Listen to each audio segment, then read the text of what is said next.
Entertain ಮಾಡಬೇಕು, ಅವ್ರು ಏನು ಇಷ್ಟಪಡ್ತಾರೆ ಅದನ್ನ ತೋರಿಸ್ಬೇಕು ಅಂತ ನಮ್ಮ ಪ್ರಯತ್ನ ಇರುತ್ತೆ ಸ್ಕ್ರೀನ್ ಪ್ಲೇ ಮಾಡಬೇಕಾದ್ರೂ. ಆ್ಯಂಡ್ ಇವಾಗ ಅಂದರೆ ಕತೆ ಮಾಡ್ಬೇಕಾದ್ರೆ ಸ್ಕ್ರೀನ್ ಪ್ಲೇ ಮಾಡ್ಬೇಕಾದ್ರೆ ಈ ಸೀನ್ ಬಂದಾಗ ಜನ ಈ ರೀತಿಲಿ ರಿಯಾಕ್ಟ್ ಮಾಡ್ತಾರೇನೋ, ಈ ರೀತಿಲಿ ಇಷ್ಟಪಡ್ತಾರೇನೋ, ಈ ರೀತಿಲಿ ನಗ್ತಾರೆ, ಈ ರೀತಿಲಿ ದುಃಖ ಪಡ್ತಾರೆ ಅಂತ ಅನ್ಕೊಂಡು ಸ್ಕ್ರೀನ್ ಪ್ಲೇ ಮಾಡಿರ್ತೀವಿ. ಬಟ್ ಜನಗಳ ಜೊತೆ ನೋಡಿದಾಗ ಅದೇ ರೆಸ್ಪಾನ್ಸ್ ನಮಗೆ ಬಂದಾಗ ತುಂಬ ಖುಷಿ ಆಗುತ್ತೆ. ಅಂದರೆ ನಾವು ಏನು ಅಂದ್ಕೊಂಡು ಮಾಡಿದ್ದೀವಿ ಅದು ಅವ್ರು ಕರೆಕ್ಟಾಗಿ ರೀಚ್ ಆಗ್ತಾ ಇದೆ ಅಂತ. ಆ್ಯಂಡ್ ನಾನು ಯಾವತ್ತೂ ಒಂದೇ ನಂಬೋದು, ನಾವು ಜನಗಳು ಏನು ನೋಡಬೇಕು ಅಂತ ಅಂದ್ಕೊಂಡು ನಾವು ಮಾಡ್ತೀವೋ ಜನ ಆ ದೃಷ್ಟಿಲೇ ನೋಡ್ತಾರೆ ಅಂತ. ಆ್ಯಂಡ್ ಇವಾಗ ಆ ರೆಸ್ಪಾನ್ಸ್ ನೋಡಿದಾಗ ಅದಕ್ಕೆ ರೀಚ್ ಆಗಿದ್ದೀನಿ ಅಂತ ಅನ್ಸುತ್ತೆ ನನಗೆ. ಸೆಂಟಿಮೆಂಟ್ ಜೊತೆಗೆ ಒಂದು ಲವ್ ಸೀಕ್ವೆನ್ಸ್ ಆದಾಗ ಸಿನಿಮಾಗೆ ಸಕ್ಸಸ್ ಜಾಸ್ತಿ ಬಟ್ ಅದರಲ್ಲಿ ಇವತ್ತು ಚಿತ್ರ ಅಂತ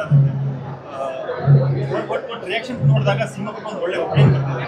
ಇಲ್ಲ, ನಾನು ಇದು ಕತೆ ಮಾಡಬೇಕಾದ್ರೆ ಮೇನ್ ಮೋಟೋ ಇದ್ದಿದೆ ನನಗೆ ಫಸ್ಟ್ ಹಾಫು ವಿರಾಟು ಮತ್ತು ಸಂಜನನ್ನ ಲವ್ ಸ್ಟೋರಿನೇ ತೋರಿಸ್ಬೇಕು ಅಂತ, ಸೆಕೆಂಡ್ ಹಾಫು ನನ್ನ ಸಿನಿಮಾ ತೋರಿಸ್ಬೇಕು ಅಂತಲೇ ಅಂದ್ಕೊಂಡು ಮಾಡಿದ್ದಿದ್ದು. ಆ್ಯಂಡ್ ಅದೇ ಮೈಂಡ್ ಸೆಟ್ಟಲ್ಲೇ ಮಾಡಿದ್ದೆ. ಇವನ್ ದರ್ಶನ್ ನೋಡಿದಾಗಲೂ ಅದೇ ಹೇಳಿದ್ರು, ಏನೋ ನಿಮ್ಮ ಜಾನರ್ ಸಿನಿಮಾ ಮಾಡಿಬಿಟ್ಟಿದೆ ಅಂತ. ಆ್ಯಂಡ್ ಇವಾಗ ಜನಗಳದ್ದು ರೆಸ್ಪಾನ್ಸ್ ನೋಡಿದಾಗ ತುಂಬ ಖುಷಿ ಆಗುತ್ತೆ. ಹೌದು, ಜನಗಳಿಗೆ ಏನು ಇಷ್ಟ ಆಗುತ್ತೆ ಅಂತ ಅಂದ್ಕೊಂಡು ನಾನು ಮಾಡ್ತೀನಿ, ಆ ಜನ ಇಷ್ಟಪಡ್ತಿರೋದು ನೋಡಿದಾಗ ತುಂಬ ಖುಷಿ ಆಗೇ ಆಗುತ್ತೆ.